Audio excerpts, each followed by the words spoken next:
ایک ایسے آدمی کو لایا جائے جو اختیار کا استعمال کرے، کیا کہیں گے آپ؟ بسم اللہ الرحمن الرحیم۔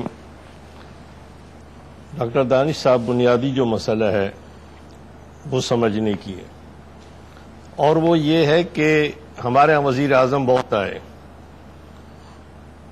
لوکل بھی آئے، فارنر بھی آئے، امپورٹڈ بھی آئے، بلایا بھی کیا، ان کو رکھا بھی کیا اور ان کو چلایا بھی کیا۔ ایک بات طے ہے کہ جو آپ نے بات کی تھی مخدوم صاحب کی، وہ نام کے تو مختوم ہے لیکن پارٹی کے خادم ہے۔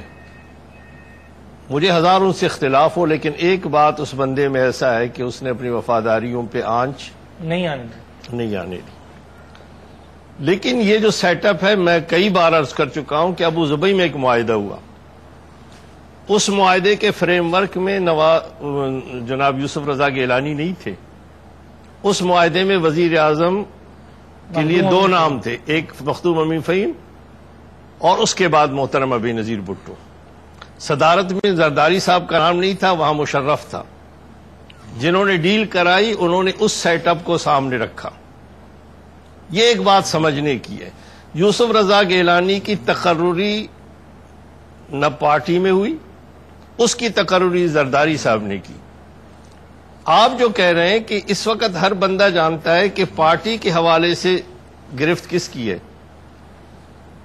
اور اس بات نے ثابت کی کہ 18ویں ترمیم سے پہلے وزیر اعظم بے اختیار نظر آ رہا تھا، بے اختیار اب بھی ہے۔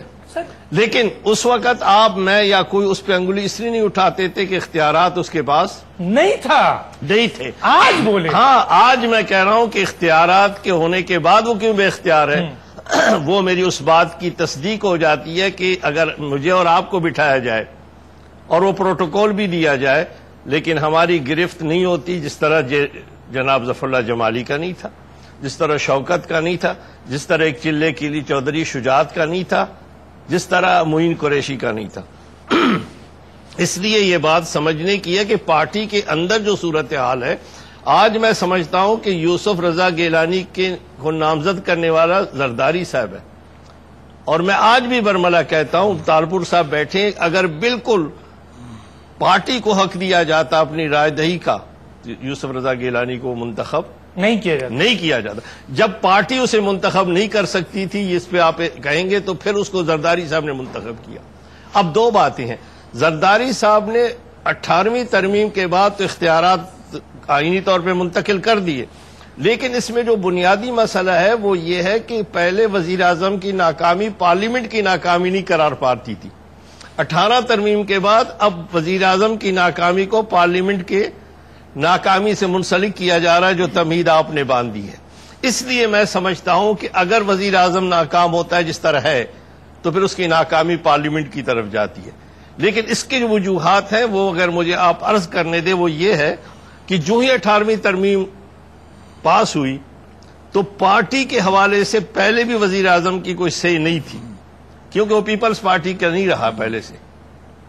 کیا اس نے اپنی وفاداریاں تبدیل کر دی؟ شروع میں مسلم لیگ میں تھے، اور اب تو یہ تو جناب کہتے ہیں کہ جی اپوزیشن تنقید نہیں کرتی، کیوں نہیں کرتی؟ میں کہتا ہوں اب تو اگر حکومت جناب وزیر اعظم شاہ صاحب بتائیں گے کہ وہ ان کی شاہ صاحب کی طرف باتیں، میں اپنی بات مکمل کرتا ہوں، میں آخری بات عرض کرتا ہوں۔ میں یہ کہہ رہا ہوں کہ 18ویں ترمیم کے بعد پیپلز پارٹی نے کور کمیٹی بنائی، اور میں چونکہ ایک سیاسی ورکر رہا ہوں، کور کمیٹی 18ویں ترمیم کو زیرو کرنے کے مترادف ہے، اور کور کمیٹی کور کمیٹی بنا ہوا ہے۔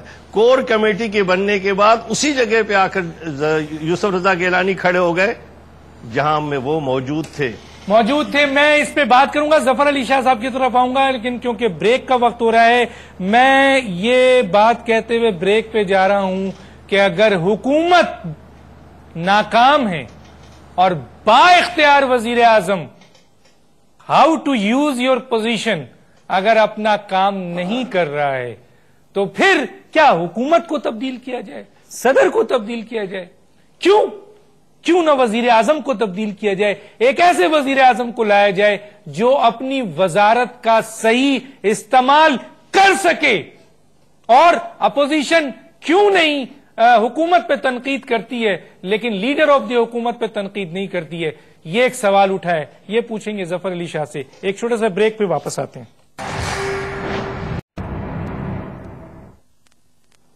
वेलकम बैक नाज़रीन, हम बात कर रहे हैं कि एक बाइख्तियार वजीर आजम अवाम के मसाइल हल नहीं कर रहे हैं तो क्या किया जाए? क्या सदर को हटा दिया जाए? हुकूमत का लीडर वजीर आजम होता है। जफर अली शाह साहब, आपसे सवाल है, आवाज आ रही है जफर अली शाह साहब?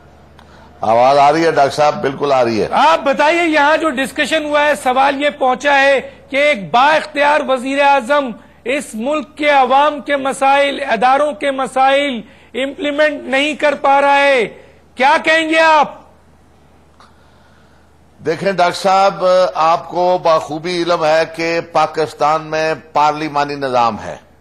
किसी वजीर आजम का बाख्तियार होना या बेख्तियार होना या उसकी किसी कैबिनेट मेंबर का करप्ट होना और करप्शन में इन्वॉल्व होना या उसकी किसी मिनिस्ट्री का अपनी मिनिस्ट्री में नायल होना, ये तमाम तर जिम्मेदारी है पूरे की पूरी कैबिनेट पर होती है, ये किसी फर्द वाहिद पर नहीं होती। पार्लिमानी निजाम की खूबसूरती यही है कि वो एक आदमी की कोताही पूरी कैबिनेट की कोताही और नालायकी गिनी जाएगी, और अगर किसी कोई उनका कारनामा है तो वो पूरी कैबिनेट का कारनामा गिना जाएगा। लेकिन बदकिस्मती से रोजे अव्वल से जिस दिन से ये आए हैं, इनके पास प्राइम मिनिस्टर साहब के पास इख्तियार था या नहीं था, और सदर साहब के पास इख्तियार थे, अब इनके पास आ गए हैं। लेकिन एक बात मुसलमा है कि ये हुकूमत मुकम्मल तौर पर नाकाम हो चुकी है। किसी एक फर्द वाहिद को हटाने से काम नहीं बनेगा। और आपने शुरू में एक बात कही थी कि ये किसको सोचना चाहिए, मैं समझता हूं कि ये पहली बात तो ये है कि पूरे पाकिस्तान के अवाम को गौर व फिक्र करना पड़ेगा और सोचना पड़ेगा। और फिर बिलखसूस पाकिस्तान पीपल पार्टी जो कि पॉलिटिकल पार्टी है, उनको चाहिए कि उनकी हुकूमत, चूंकि हुकूमत ताबे है अपनी जमात के, जमात से बढ़कर नहीं है वो, और न मुल्क से बढ़कर है, तो मैं समझता हूं कि जफर अली शाह साहब, अभी गनी तालपुर साहब ने भी एक बात कही और जनाब हाफिज हुसैन अहमद साहब ने भी आपसे सवाल किया है कि आप हुकूमत की नाकामी का जिम्मेदार सदर को ले जाते हैं, जबकि हुकूमत का लीडर वजीर आजम है। आखिर क्या वजूहात है सर? वो ये कहते हैं कि अपोजिशन कभी वजीर आजम को क्रिटिसाइज नहीं करती है, और आज आपने अपनी स्टेटमेंट में फिर साबित किया कि आपको वजीर आजम से कोई शिकायत नहीं है। क्या कहते हैं आप? मैंने नहीं ये कहा, मैंने नहीं कहा, मेरी बात सारी या सुनी नहीं गई या समझी नहीं गई।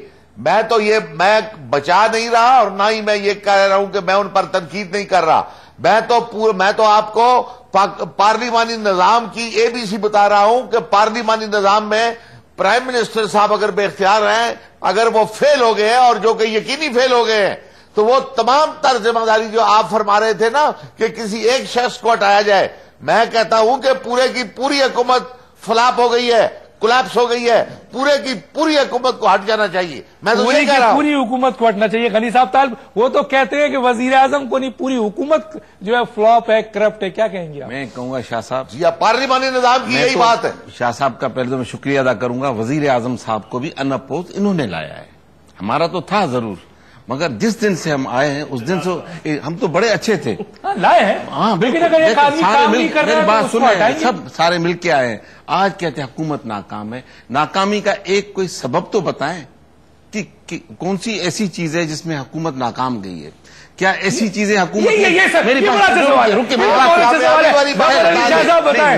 जफर अली शाह साहब, आप बताइए कि हुकूमत कैसे नाकाम है?